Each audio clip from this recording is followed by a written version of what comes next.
Mas Adi, Nasdem bilang langsung ya, jadi nggak mau sebenarnya membebani Anies begitu. Tapi faktanya, Mas Adi, Anies ini tersandra tidak sih Mas sebenarnya? Kalau melihat kecenderungan rata-rata secara umum, Anies ini siapapun wakilnya sangat confident untuk bertarung di Pilkada Jakarta. Karena yang paling menjulang sebenarnya adalah elektabilitas Anies. Jadi wakil itu dalam banyak hal terlampau tidak dominan dalam konteks untuk memenangkan pertarungan di Jakarta secara umum ada, tapi tidak terlampau signifikan. Oleh karena itu, kalau kita melihat hasil Pilkada Jakarta 2017, yang dilihat itu adalah person to person, sosoknya Anies, sosoknya Ahok, dan sosoknya AHY. Wakilnya nyaris tidak menjadi satu komplement yang sebenarnya bisa diharapkan bisa mendulang suara. Jadi dalam konteks itu, kalau saya membaca rata-rata secara umum, ya Anies tak ada sandera apapun. Karena Nasdem sebenarnya dalam banyak hal tidak terlampau mempersoalkan terkait dengan proposal politik PKS ya, bahkan menganggap apa yang dilakukan oleh PKS itu adalah hal alamiah, mengingat PKS itu adalah pemenang pileg di Jakarta. Bahkan beberapa waktu yang lalu kan kita mendengar bahwa sebelum PKS mengumumkan proposal politik mereka soal duet antara Anies dan Sohibul Iman, sebenarnya Nasdem sudah memberikan kode hijau ya, dan itu sudah mengamini. Jadi deklarasi dukungan terhadap Anies yang dilakukan oleh Nasdem kemarin itu sebagai penebal bahwa Nasdem itu sebenarnya nggak ada persoalan apapun soal siapa yang menjadi wakil Anies. Yang menarik itu adalah partai-partai politik yang tertarik dengan Anies, tapi mereka tidak menawarkan siapa pendampingnya.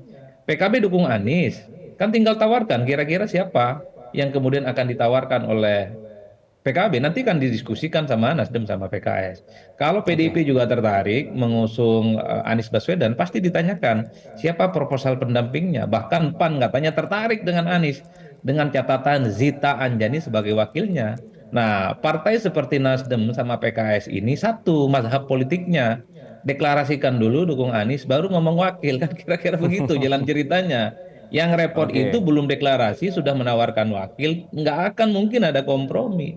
Ini yang saya kira kalau ke depan melihat kecenderungan rata secara umum, Anies ini sedang melakukan beauty contest lah, plus PKS dan Nasdem soal siapa pendampingnya. Tapi tanpa itu semua, saya kira Anies sudah cukup syarat untuk berlabuh di Jakarta. Jadi mau PKB nggak gabung, PDIP nggak gabung, PAN nggak gabung. Oke. Sepertinya Nasdem dan PKS ini nggak terlampau pusing-pusing amat lah.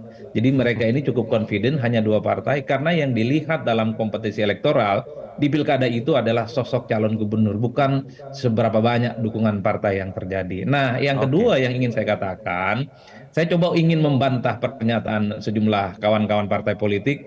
Prabowo menang di Jakarta dalam Pilpres yang lawan Anies. Kalau kita hitung rata-rata untuk suara pemilih Jakarta itu Anies yang masih unggul. Yang membuat Prabowo unggul di Jakarta itu karena pemilih luar negeri juga dihitung di Jakarta.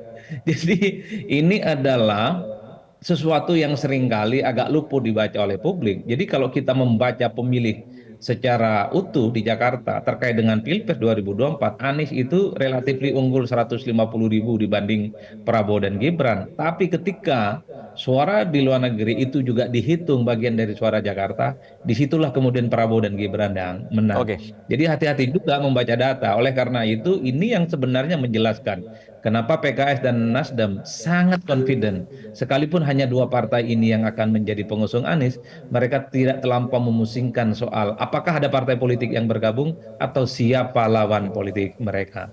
Tapi dari Oke. lubuk Karena hati yang ya. paling dalam, saya selalu berharap yang muncul dari Kim itu adalah namanya Kaisang. Konon Kaisang punya nama besar, punya keluarga besar, tokoh politik, dan disupport oleh Pak Jokowi. Kalau ini terjadi, betul-betul pilkada Jakarta rasa pilpres. Tapi kalau bukan Kaisang yang maju, ya bagi saya ini adalah friendly match. Kompetisinya tidak Oke. terlampau berat. Jelajahi cara baru mendapatkan informasi. Download Metro TV Extend sekarang.